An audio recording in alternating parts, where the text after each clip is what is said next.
That's an interesting question. I think that I think the consumer is choosing less and less a station to watch, but is following content. The consumer then is not watching a TV station, is not watching a channel, is watching content and is following the content that they like. Cable TV has a huge advantage. You are the largest provider of quality content across the region. It doesn't matter what penetration you may have country by country, but in total you are the largest provider of quality content, and that provides media agencies, brands, clients, the context in which to create deep relationships between their brands and that consumer. So I think the two key important things are quality of content and the context in which this is provided.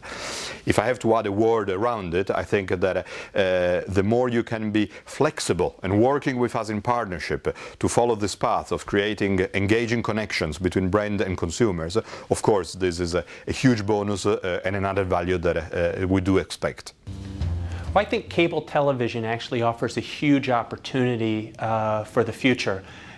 As we look at the how media is evolving, it's becoming more and more discrete audiences. I think the world of one mass audience and clients wanting to reach everybody is really a thing of the past. More and more what we're seeing is that the right message in the right place, in the right context, is more effective. We've done extensive research to prove that contextually relevant content is more memorable, is more action-oriented, and drives better purchase intent than mass content in most cases. So what we really look at cable as is an opportunity for audiences to be defined by interest, to be defined by passion, to be defined by content. And what we see our job as advertisers is to help ensure that our clients' brands are integrated into that human experience that cable offers. So I really see there's a lot of upside, and the key being, how do we work together as partners to ensure our content is contextually relevant and integrated? I think that cable channels need to think of themselves as brands, not channels. And don't only think of them as brands, think of them as multi-platform brands, because if they stay just being cable TV channels, they're going to die. We firmly believe that TV will thrive in this new environment. Gone are the days of 50 ratings to the soap opera with all the family sitting around the television. Yes, they're gone. Those days are gone. But people will view the small screen, or if not, they'll project the small screen onto a wall and be able to watch the big screen. That trend will go on at the same time as we watch special events, special television events on bigger and bigger and flatter screens in the home. But in this new environment, therefore, cable has to achieve more interaction with consumers. It can't just be wallpaper. Life is not just the commercial break, so we have to think of the time and attention that we can get from the consumer and how we can use the time on that brand that's the channel. Enable consumer participation, because if you don't, you're going to lose his attention to where he can participate. Because in this wiki world, consumers are creating their own content, don't forget. You have to own content generation, because although we're in a wiki world, the content is still pretty ordinary in quality terms. And cable is the owner of the generation of magnificent variety of wonderful content. It must do that, continue to do that, and integrate brands to that content where appropriate.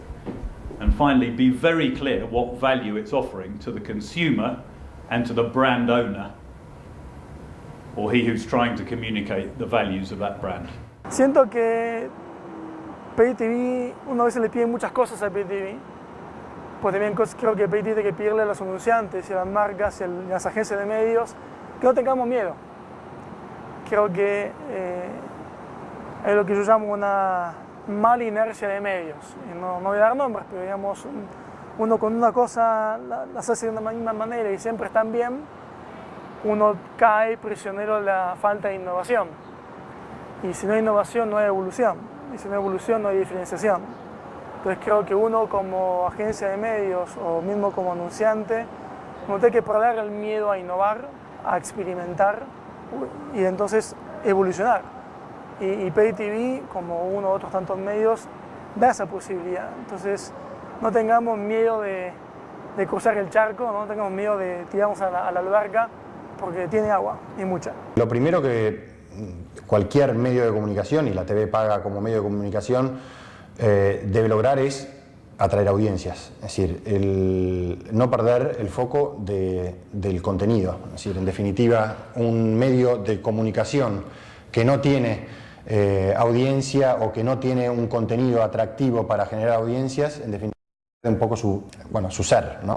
Bueno, en un segundo término, la televisión paga tiene la fortaleza de llegar a audiencias segmentadas y de microsegmentar de alguna manera también sus audiencias y focalizarse, con lo cual todo lo que haga en pos de investigación, conocer mejor al consumidor, desmenuzar ese consumidor y ponerlo a disposición de la industria o de sus anunciantes o de las marcas, creo que es un valor que lo va a poder diferenciar respecto de otros sistemas o que puede lograr diferenciales de otros sistemas. La TV Paga siempre ha sido pionera en esta fragmentación de las audiencias y en la búsqueda de contenidos específicos para los diferentes públicos, lo cual claramente marca una diferenciación en la oferta general de medios que teníamos en el mercado y que seguramente este va a ser un fenómeno que se siga profundizando, donde la búsqueda de eficiencia en un contexto más adecuado y la búsqueda de este retorno a la inversión que hablábamos al principio se da claramente cuando tenemos una afinidad